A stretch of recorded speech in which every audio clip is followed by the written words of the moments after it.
Welcome back to another video. In today's video, I'd like to have two conversations. The first one is the Prime Minister of St. Vincent and the Grenadines, the Honorable Ralph Gonzalez, in an interview that he did a few years ago, said that Donald Trump, a millionaire or billionaire like Donald Trump, could not be the Prime Minister of St. Vincent and the Grenadines. And in the second topic I'd like to talk about, in Canada, the opposition leader from the Conservative Party set the internet on fire this week when he said there are only two genders. I only recognize two genders. That was his words, and the internet went on fire. Let's talk about it.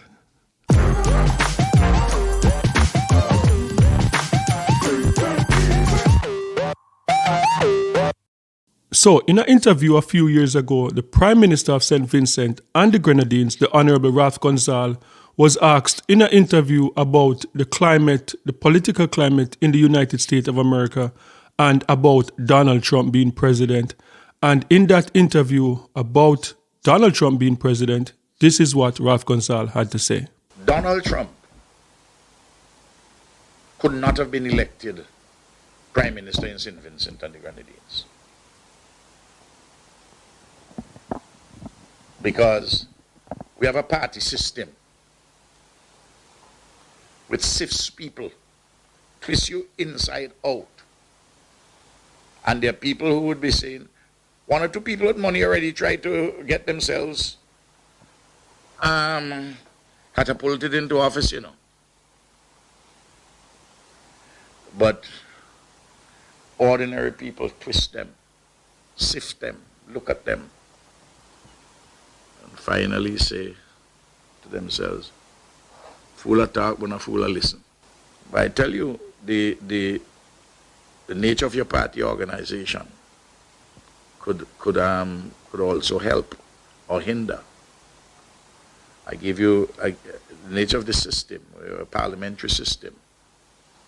It's very easy in a presidential system for a rich individual, a popular musician,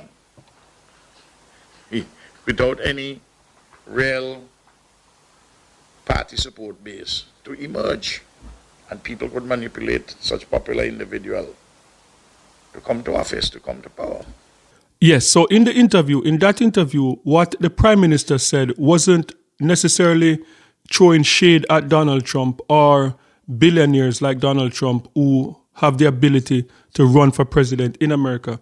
What he was pretty much saying is a difference between the political system. So in the Caribbean, we use what is called like the Westminster system. It's a British, people say like our colonizers system. And it's pretty much a parliamentary system. So if you want to run for the highest office in the Caribbean, if you want to be the prime minister of any one of the islands within the Caribbean, you would have to be in parliament, and pretty much the same with Canada. So you would really have to be like a career politician. You'd have to run and to get a seat in parliament and a constituents. So you would not be able to run without that.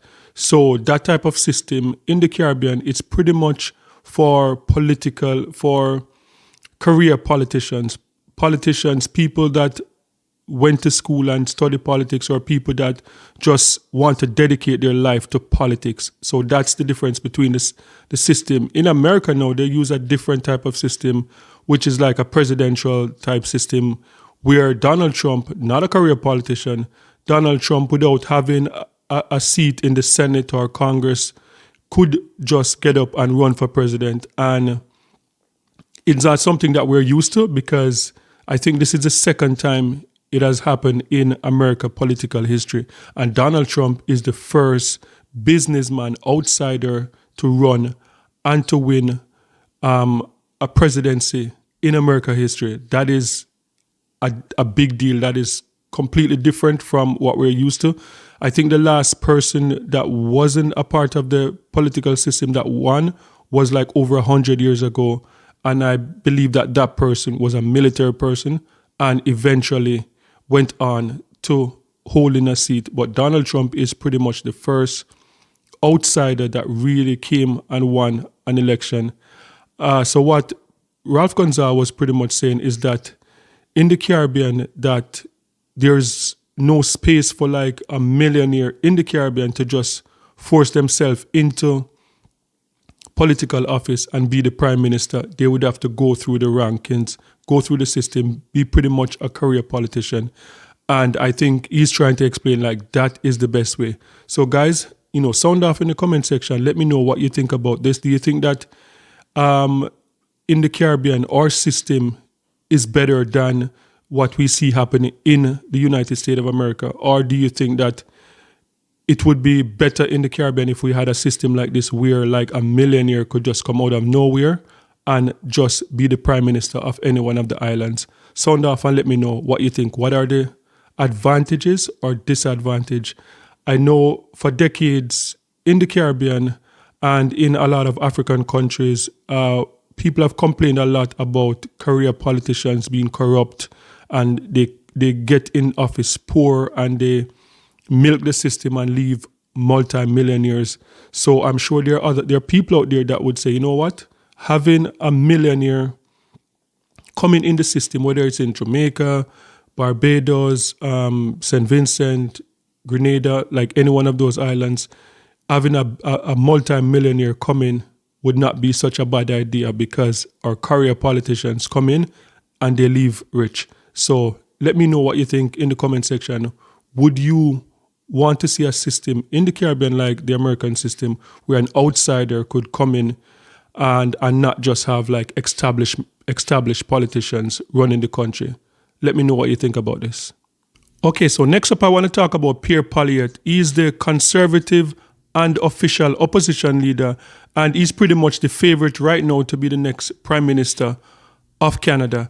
And in an interview that took place on CP24 just 2 days ago, the host that was doing the interview pretty much tried to get like a got you moment on the opposition leader. And it was a very awkward moment, and this is how it looked. This is what it looked like. Let's take a look. Stay on the job. President Trump signed an executive order, the U.S. government only recognizing two genders, male, female. They're unchangeable. If elected as prime minister, is that something that you're going to kind of walk in line with, or what are your feelings on that executive order? Well, I don't know. Do you have any other genders that you'd like to name? Me personally? Yes. I'm just asking more so if you're in line with what he is saying. Do you agree with what he's saying? Is that something that you would be lockstep with if elected as prime minister? Well, I'm not aware of any other genders than men and women. I mean, if you have any other that you want me to consider, you're welcome to tell me right now. Well, there's personally, I am a man. I am as people who say cis man. There are people there who, they say they're gender neutral. Well, you are a man, yes. There are people there who say they're gender neutral. Yeah, they say they're gender neutral. They're a trans person. Is that something that you would recognize here? Whereas in the States, at least with their U.S. government, the way they're seeing it, there's only two. I'm only aware of two, but I mean, if you come up with another list, then you're welcome to do that. But I'm aware of two. And as far as I'm concerned, we should have a government that just minds its own damn business and leaves people alone to make their own personal decisions. That's the kind of government I'm going to run. And with that, the current government, they currently have passports that allow people to put on, gender neutral on their passport. Advocate groups want the government, mind you, the outgoing government, to ask the U.S., would the U.S. recognize these passports, obviously on their way out, if you are the next prime minister? Is that something that you would advocate for? I have to be honest. Yeah. I have to be honest with you. I just saw your segment on homeless encampments that are popping up all over Toronto. We've got 25% of our population in poverty. Housing costs have doubled. Crime is rampaging through our streets. I just find it to be a strange priority to spend time talking about this. My priority is to give people back control of their lives, bring back Canada's promise that anyone who works hard gets a powerful paycheck and pension that buys affordable food, gas, and homes in safe neighborhoods. That's the promise we need for Canadians. If Liberals want to talk about different labels for gender that they want to put on passports in the United States, they can do that. Okay, so clearly the interview did not go the way that the interviewer thought that it would have gone, and he looked so uncomfortable during that interview. And that is what you call like a gotcha kind of moment. A lot of interviews that we've seen in the past, I would say 5 to 10 years, pretty much goes like that. Like if you watch sports, if you are an entertainer, and you go on certain shows, one of the questions that always comes up is about the LGBTQ community. And if you say the wrong thing, your career can just end just like that. But I think it got to a point now, we saw it, what took place in America with, the whole men or transgender in women's sports and just a lot of crazy stuff that's going on. And we saw it play out in America, and similar thing is playing out in Canada. And you can see that the opposition leader was pretty much annoyed with that type of gotcha question. And as explained in that interview, in Canada, there's like a 25% hike in rent, in mortgages. There are more homeless people on the street in Canada today more than any time in Canadian history. The people can't afford food.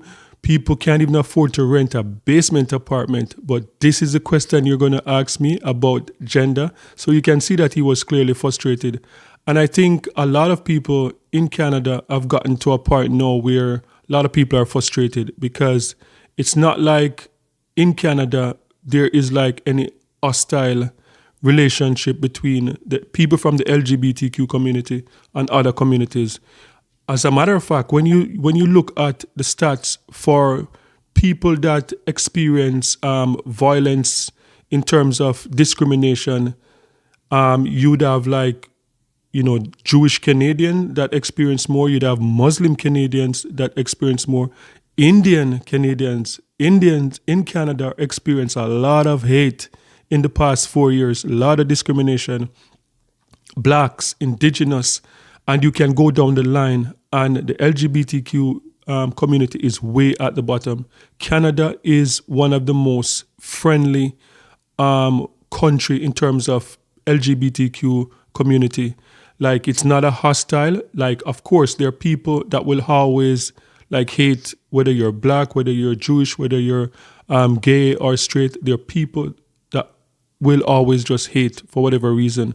But in terms of being a hostile country towards LGBTQ community, Canada is not that place. So I believe that a lot of people have gotten frustrated with a lot of the extra push, in terms of people have to be very careful what they're doing. If you misgender someone, then you could lose your job and that type of stuff. So I believe that the atmosphere and people are seeing like a flip similar to what took place in America, and that people are thinking that, okay, the conservative government is definitely going to win and things are going to change. And then now people are wondering if it is going to change for the worse for the LGBTQ community. But as I said, Canada is not that type of country. Canada is not America. Canada is not that type of country that, since I've been living here, never been hostile to the LGBTQ community. So guys, sound off in the comment section. Let me know what you thought about that interview. Did you think that the opposition leader handled it the right way? Do you think that we're living in such a time now where that is even a serious question? Like, do you believe in two gender, or you could lose your job for saying the wrong thing where that is concerned? Sound off and let me know what you think about that in the comment section. And guys, don't forget to like, share, and subscribe for more amazing content. And remember, peace. I'm out.